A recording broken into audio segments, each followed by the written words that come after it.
Three idiots चित्रपटातील फुन्सुक वांगडू हे पात्र तुम्हाला आठवतंय का? या पात्रामागे प्रेरणा असलेली व्यक्ती म्हणजे सोनम वांगचुक. पण सध्या ते पुन्हा एकदा देशभर चर्चेत आहेत, कारण ते उपोषणावर बसले आहेत. पण ते कोण आहेत, त्यांनी देशासाठी काय केलं आणि ते उपोषण का करत आहेत, हे सर्व जाणून घेऊया आपण या व्हिडिओमध्ये. चला तर सुरुवात करूयात. तर यांचा जन्म आणि बालपण. सोनम वांगचुक यांचा जन्म 1 सप्टेंबर 1966 रोजी अलची, लेह म्हणजे लडाख येथे झाला. त्या काळी त्यांच्या गावात शाळाच नव्हती, म्हणून ते 9 वर्षाचे होईपर्यंत शाळेत गेले नव्हते.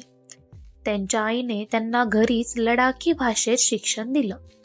नंतर त्यांना श्रीनगरमधील शाळेत पाठवण्यात आलं, परंतु तिथे शिकवण्याची भाषा वेगळी असल्याने सुरुवातीला त्यांना खूप अडचणी आल्या. याच अनुभवामुळे त्यांनी पुढे शिक्षण व्यवस्थेत बदल घडवण्याचा निर्धार केला. शिक्षण. सोनम वांगचुक यांनी पुढे दिल्लीतील केंद्रीय विद्यालय शिक्षण घेतले. त्यानंतर national institute of technology NIT Srinagar येथून मेकॅनिकल इंजिनिअरिंगची पदवी प्राप्त केली. नंतर त्यांनी फ्रान्समध्ये पर्यावरणपूरक वास्तुकलेचे आर्थन आर्किटेक्चर विशेष शिक्षणही घेतले. सेकमॉलची स्थापना. 1988 मध्ये त्यांनी सेकमॉल म्हणजे students educational and cultural movement of Ladakh या संस्थेची स्थापना केली. या संस्थेचा उद्देश होता विद्यार्थ्यांना पाठांतराऐवजी प्रत्यक्ष अनुभवातून शिक्षण देणे, स्थानिक भाषेत शिक्षण उपलब्ध करून देणे, विद्यार्थ्यांमध्ये नवोपक्रम आणि स्वावलंबन वाढवणे. आज सेकमॉल कॅम्पस जगभरातील विद्यार्थी आणि संशोधकांसाठी प्रेरणास्थान बनला आहे. 1994 मध्ये त्यांनी ऑपरेशन न्यू होप हा उपक्रम सुरू करण्यात महत्त्वाची भूमिका बजावली. या उपक्रमामुळे सरकारी शाळांची गुणवत्ता सुधारली, शिक्षकांना प्रशिक्षण मिळाले, स्थानिक भाषेतील पुस्तके तयार झाली, विद्यार्थ्यांचा निकाल मोठ्या प्रमाणात सुधारला. आईस टुपा जगप्रसिद्ध शोध. लडाखमध्ये उन्हाळ्यात पाण्याची मोठी टंचाई असते.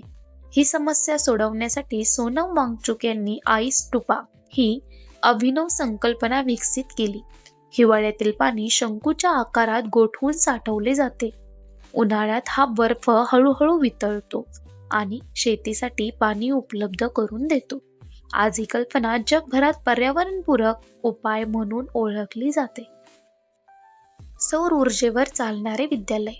सेकमॉल कॅम्पसची आणखी एक खासियत म्हणजे संपूर्ण कॅम्पस सौर ऊर्जेवर चालतो. मातीच्या भिंतीमुळे हिवाळ्यातही इमारती उबदार राहतात. विजेचा आणि इंधनाचा अत्यल्प वापर होतो. हा कॅम्पस शाश्वत विकासाचा उत्कृष्ट नमुना मानला जातो. थ्री इडियट चित्रपटाशी संबंध. 2009 मध्ये प्रदर्शित झालेल्या थ्री इडियट चित्रपटातील फुन्सुक वांगडू हे पात्र काही प्रमाणात सोनम वांगचुक यांच्या जीवन आणि कार्यातून प्रेरित असल्याचे दिग्दर्शक राजकुमार हिरानी यांनीही मान्य केले आहे. या चित्रपटानंतर त्यांची ओळख संपूर्ण जगात पोहोचली. पुरस्कार. सोनम वांगचुक यांना अनेक प्रतिष्ठित पुरस्कार मिळाले आहेत. Ramon Magsaysay award 2018, Rolex award for enterprise 2016, global award for sustainable architecture 2017, Ashoka fellowship, CNN IBN real heroes award. पर्यावरणासाठीचे कार्य. सोनम वांगचुक यांनी हिमालयातील पर्यावरण, पाणी संवर्धन आणि हवामान बदल यावर अनेक वर्षे काम केले आहे. ते लडाखच्या पर्यावरणाचे संरक्षण, शाश्वत विकास आणि स्थानिक लोकांच्या हक्कासाठी सातत्याने आवाज उठवत असतात. तर सध्या ते उपोषणावर का बसले आहेत? सध्या सोनम वांगचुक पुन्हा एकदा देशभर चर्चेत आहेत. ते दिल्लीतील जंतर मंतर येथे बेमुदत उपोषणावर बसले आहेत. त्यांनी शैक्षणिक परीक्षांमधील कथित गैरव्यवहार, विशेषतः नीट प्रश्नपत्रिका फुटी प्रकरणी जबाबदारी निश्चित करणे आणि शिक्षण व्यवस्थेत सुधारणा करणे या मागण्या मांडल्या आहेत.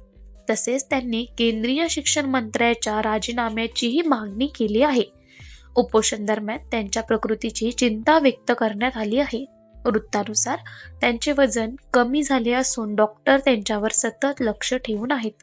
तरी त्यांनी सांगितले आहे की मागण्यावर ठोस निर्णय होईपर्यंत ते उपोषण सुरू ठेवतील. सोनम वांगचुक हे केवळ अभियंता नाहीत, तर शिक्षण तज्ज्ञ, संशोधक, पर्यावरणवादी आणि समाजसुधारक आहेत. त्यांनी दाखवून दिले की विज्ञान, शिक्षण आणि समाजसेवा यांच्या मदतीने दुर्गम भागातील समस्यांवरही प्रभावी उपाय शोधता येतात. आणि म्हणूनच आज ते भारतातील सर्वात प्रेरणादायी व्यक्तिमत्वांपैकी एक मानले जातात.